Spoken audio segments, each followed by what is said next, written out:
Morning లేసి ఒక భయంకరంగా లేస్తారు. ఎంతో బాధతో లేస్తారు. ఎంతో అమ్మయ్య!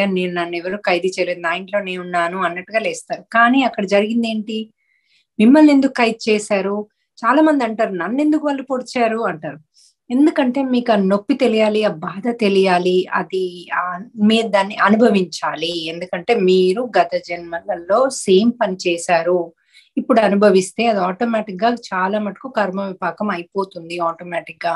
విపాకం అయ్యాక ఇప్పుడు మంచి సోల్స్ ని ఏం చేస్తారు, మనని అనుభవించేట్టుగా చేస్తారు. ఎందుకంటే అక్కడే మనకు విపాకం అయిపోతుంది. ఇంకోటి, మనం పొద్దున్న లేవగానే వాళ్ళకి ఎవరైతే ఆ మనకి చేశారో వాళ్ళకి సారీ చెప్పుకోవాలి.